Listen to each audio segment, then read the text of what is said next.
ہماری جوانی اور ہمارا بڑھاپا اللہ نے اگر دیا ہے تو ضروری نہیں کہ ہر انسان بوڑھا ہو کر کے ہی مرے، بعض کو جوانی میں موت آ جائے، لیکن جوانی اور بڑھاپا یہ دو ایسی فصلیں ہیں، دو ایسے موسم ہیں جن دونوں زندگیوں میں امتحان ہوتے ہیں، لیکن کڑا امتحان جوانی کا ہے۔ بڑھاپے میں بہت سارے لوگ شریف ہو جاتے ہیں، اللہ تعالیٰ انہیں واپس سیدھے راستے پر لے آتا ہے، یہ فضل و کرم ہے اس کا۔ لیکن جوانی جتنے لوگوں کے پاس آئی ہے یہ کڑا امتحان گزار رہے ہو۔ اسی زندگی میں بہت ساری نئی چیزیں تمہارے ہاں آتی ہیں جو نہ بچپنے میں ہوتی ہیں نہ بڑھاپے میں ہوتی ہیں۔ یہ جو درمیانی زندگی ہے یہ بہت سخت ترین امتحانات کی زندگی ہے، اور جب میں آپ سے یہ کہہ رہا ہوں کہ ہر انسان امتحان سے گزرتا ہے تو اللہ کے نبیوں کا امتحان سب سے اعلیٰ ہوتا ہے، وہ اتنی ہی مشقتوں اور محنتوں اور مصیبتوں سے گزارے جاتے ہیں۔ آج مجھے عرض کرنا ہے رسول کریم صلی اللہ تعالی علیہ وسلم کی میلاد مصطفیٰ کی مناسبت سے جو محافل ہم نے منعقد کی ہیں، اللہ کے نبی صلی اللہ تعالی علیہ وسلم کن کن امتحانات میں اتارے گئے، حضور پاک صلی اللہ تعالی علیہ وسلم کون کون سے امتحانات سے گزارے گئے، اور ہر امتحان میں آپ ثابت قدم رہے۔ امتحان سے مراد صرف جہاد کے میدان آپ لے لیں تو یہ الگ مسئلہ ہے، لیکن پرسنل جو زندگی گزارنے کے ایام ہوتے ہیں یہ ہر دن ایک امتحان ہے۔ ایک بار حضرت ام سلیم رضی اللہ تعالیٰ عنہ فرماتی ہیں میں قریب سے گزر رہی تھی، حضور صلی اللہ علیہ وسلم کے جسم سے گرمی کی تپش مجھے دور سے محسوس ہو رہی تھی، اتنا گرم بدن تھا کہ میں کافی دور سے آپ کے بدن کے گرمی کی حرارت محسوس کر رہی تھی۔ تو حضرت ام سلیم کہتی ہیں میں نے عرض کیا یا رسول اللہ صلی اللہ علیہ وسلم آپ کو تو شدت کا بخار ہے۔ اللہ کے حبیب صلی اللہ علیہ وسلم نے ارشاد فرمایا ہاں ام سلیم، اللہ کے نبیوں کو جو بھی مصیبت دی جاتی ہے وہ سخت ترین ہوتی ہے، جس چیز سے بھی آزمایا جاتا ہے وہ سب سے ہائی درجے کا ہوتا ہے۔ اگر نبیوں کو بخار بھی آئے تو عام انسانوں جیسا نہیں، بہت شدت کا بخار آتا ہے۔ اگر نبیوں کو زندگی میں کوئی بھی چیز آزمائش کے طور پر دی گئی ہے تو وہ ہلکی پھلکی نہیں، بہت سخت ترین ہوتی ہے۔ اب اللہ کے نبی صلی اللہ تعالی علیہ وسلم کی زندگی پاک کو رب نے قرآن میں ہمارے لیے آئیڈیل بنایا، لقد کان لکم فی رسول اللہ اسوۃ حسنہ، تمہارے لیے اللہ کے رسول کی زندگی میں بہترین نمونہ ہے اپنی زندگی گزارنے کے لیے۔ اگر اپنی زندگی کسی کی زندگی دیکھ کر گزارنا چاہتے ہو تو سب سے بہترین زندگی مصطفیٰ کریم کی ہے صلی اللہ تعالی علیہ وسلم۔ کیونکہ میں آتا ہوں آج اللہ کے حبیب صلی اللہ تعالی علیہ وسلم کی ازدواجی زندگی۔ ازدواجی زندگی کا مطلب ہوتا ہے شادی شدہ زندگی۔ یہ پوری زندگی کا کڑا امتحان اسی زندگی میں ہوتا ہے۔ جب تک آپ بیچلر ہیں جوانی پھر بھی محفوظ ہے، یعنی آپ اپنے ہاتھوں میں اپنی زندگی کی باغ ڈور لے کر چل رہے ہیں، لیکن جب کسی کے ساتھ تمہارا عقد ہو جائے تو ایک اور نفس کو تمہارے ساتھ باندھ دیا جاتا ہے۔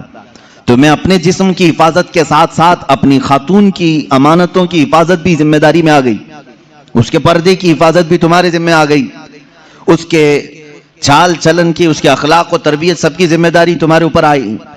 یہ تو بہت چھوٹی ذمہ داری ہے جو اسے کھلانا پلانے والے معاملات ہیں، باقی پوری اس کی زندگی جو تمہارے اوپر آئی ایک بڑی آزمائش ہے۔ ایک عورت کے ساتھ تم اس کائنات میں صحیح سلامت زندگی گزار کر جا رہے ہو تو اس کا مطلب ہے کہ ایک بڑے امتحان سے کامیاب ہو کر نکلے ہو، بڑا امتحان ہے۔ اللہ رب العزت نے یہاں کائنات میں ہر ایک کے لیے جوڑا رکھا ہے، لیکن آپ دیکھیں کیا ہر عورت کا مزاج اپنے شوہر سے مل جاتا ہے؟ نہیں ہوتا۔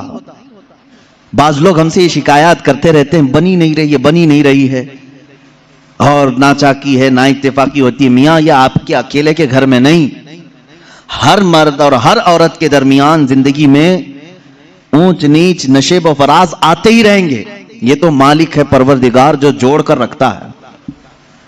لیکن دو مزاجوں کو سنبھالنا اپنی زندگی میں، اس کو کہا جاتا ہے کہ آدمی اب میچور ہو گیا ہے۔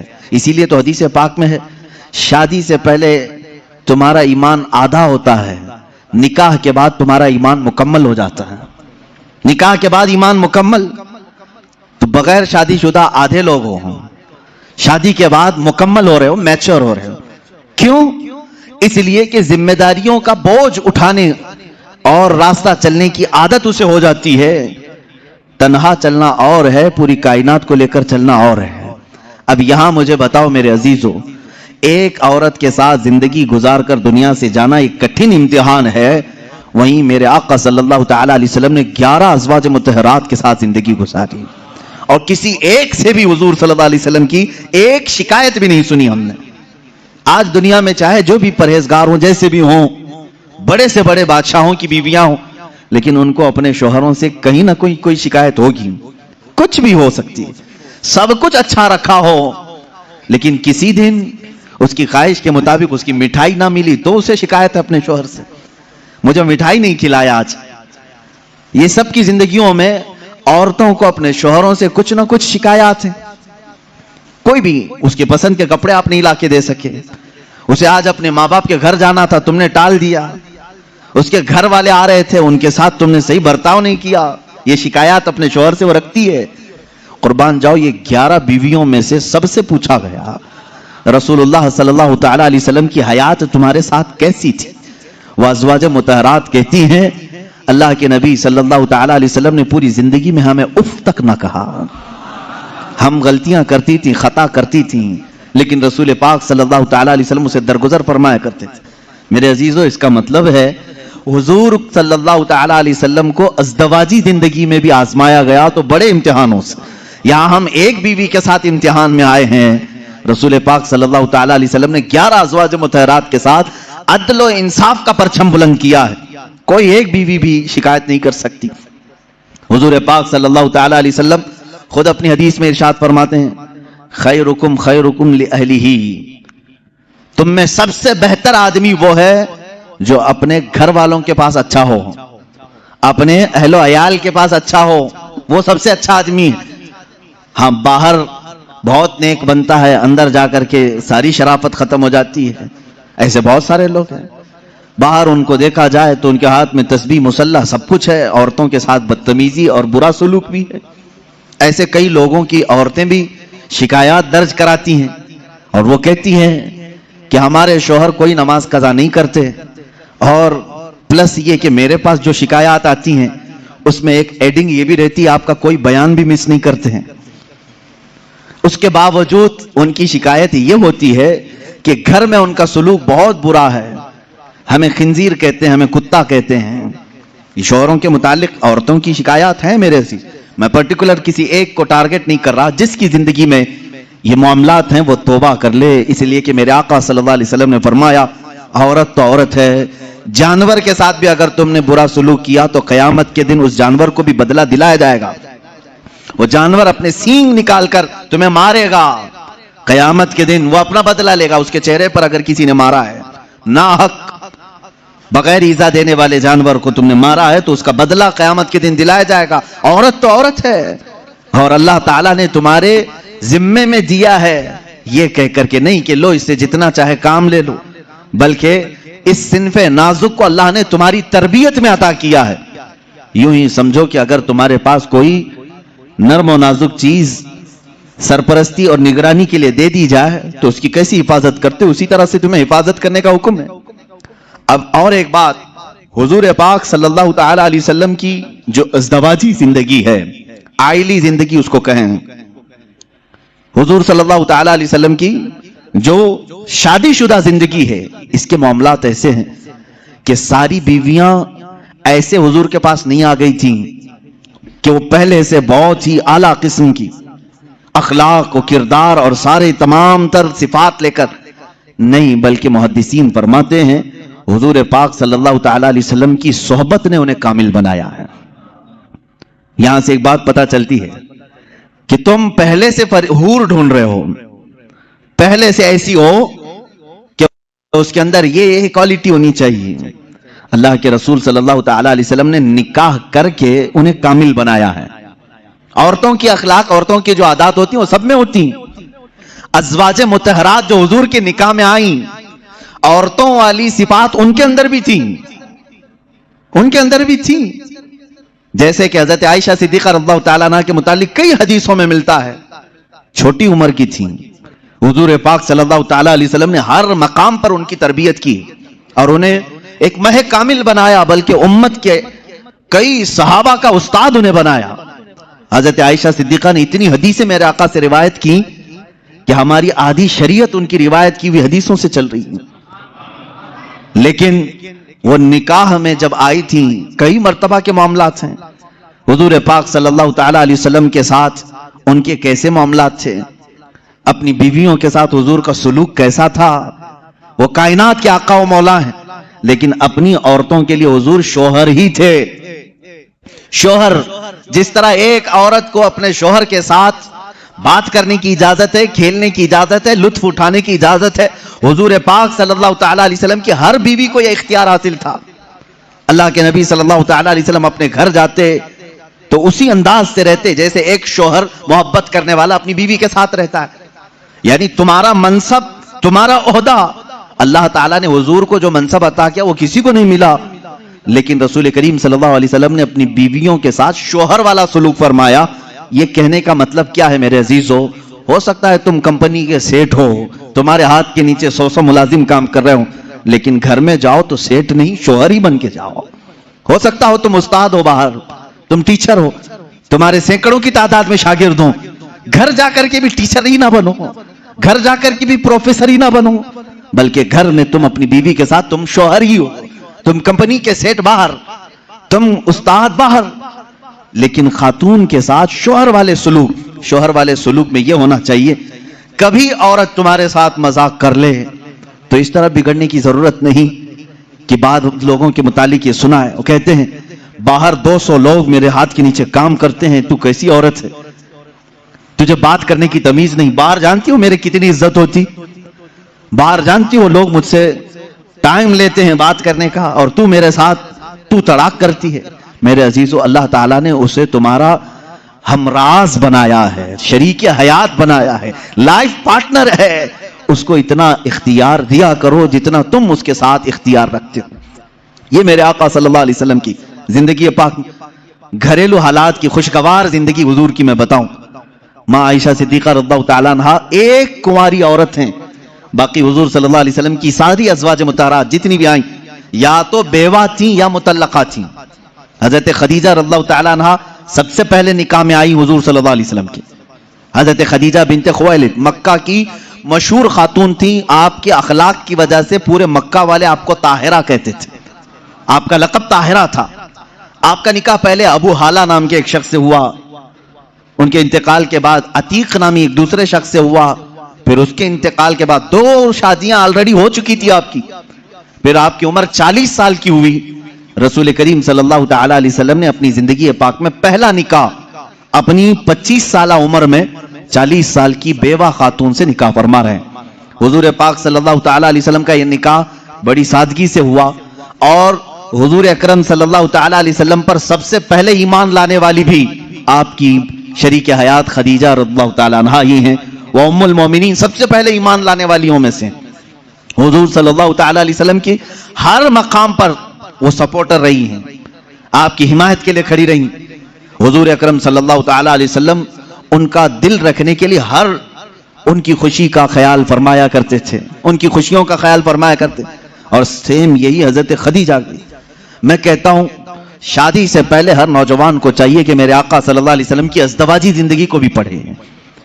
یہ نہیں کہ تم مرد ہو تو ساری خدمات تمہارے لیے ہونی چاہیے اور تم عورت کے لیے کچھ نہ کرو، جیسے کہ بعض لوگ جب بھی عورتوں میں خطاب کرتے ہیں، بیان کرتے ہیں، تو سب سے پہلے عورتوں کو یہی بتایا جاتا ہے مرد دن بھر تھکان سے چور چور گھر میں آئے تو تم اس کو مسکرا کر کے استقبال کرو، یہ عورت کے اوپر فرض ہے، تم اس کو مسکرا کر استقبال کرو، اس کی تھکان چلی جائے تمہیں ایک صدقے کا ثواب ہے۔ میرے عزیزو، یہ گاڑی کا پہیہ ایک ٹائر سے نہیں چلتا، تم ساری مسکراہٹ صرف عورت ہی کے اوپر تھوپو گے۔ یہاں پر تمہیں یہ بھی کہنا ہوگا، ہو سکتا ہے کبھی دن بھر کی تھکان عورت کو بھی ہو جو صبح سے شام تک کام کر رہی ہو، تم آ کر کے اس سے بھی مسکرا کر کے کہو دن بھر آج تمہیں زیادہ تھکان ہوئی ہوگی. ہمیشہ میاں یہ کیوں چاہتے ہیں کہ میری تھکان وہ پوچھے؟ نہ، بلکہ آپ خاتون کی بھی مزاج پرسی کریں. یہ دونوں ٹائر ہیں، دونوں کا بیلنس برقرار ہو. میں ابھی بتاتا ہوں، حضور پاک صلی اللہ تعالی علیہ وسلم ہمیشہ یہ فرماتے اگر اپنی ازواج مطہرات میں سے کوئی ناراض ہو تو حضور انہیں مناتے. آپ سوچ رہے ہوں گے کیا دنیا میں کوئی ایسا بھی ہے جس کو حضور سے ناراض ہونے کا حق ہے؟ حضور سے ناراض ہونے کا حق ہے؟ ہاں، صرف بیویوں کو حق تھا جو عام زندگیوں میں ہوتا ہے، لیکن اس ناراضگی کا مطلب رسول سے ناراضگی نہیں، شوہر سے کسی معاملے میں ہو. حضور پاک صلی اللہ تعالی علیہ وسلم خود فرماتے ہیں حضرت عائشہ سے، اے عائش، جب تو مجھ سے ناراض ہوتی ہے تو مجھے پتہ چل جاتا ہے. حضرت عائشہ پوچھتی ہیں آپ کیسے جانتے ہیں میں ناراض ہوں کہ خوش ہوں؟ حضور فرماتے ہیں جب تو خوشی میں رہتی ہے قسم کھاتی ہے تو یوں کہتی ہے رب محمد کی قسم، اور جب ناراض رہتی ہے تو کہتی ہے رب ابراہیم کی قسم. یہ حضرت عائشہ کی عادت تھی، جب گھر میں کچھ باتیں اس طرح سے ہو جائیں تو کہتی ابراہیم کے رب کی قسم میں نے ایسا نہیں کیا. حضور فرماتے ہیں جب جب تو ابراہیم کے رب کی قسم کھاتی ہے مجھے لگتا ہے تو ناراض ہے. حضور مناتے ہیں، یہ نہیں کہ کائنات کے آقا و مولا سے تجھے روٹنے کا حق کیا ہے. حضور پاک صلی اللہ علیہ وسلم نے اپنے گھر میں ایک شوہر والی زندگی بھی گزار کر کے دکھایا ہے.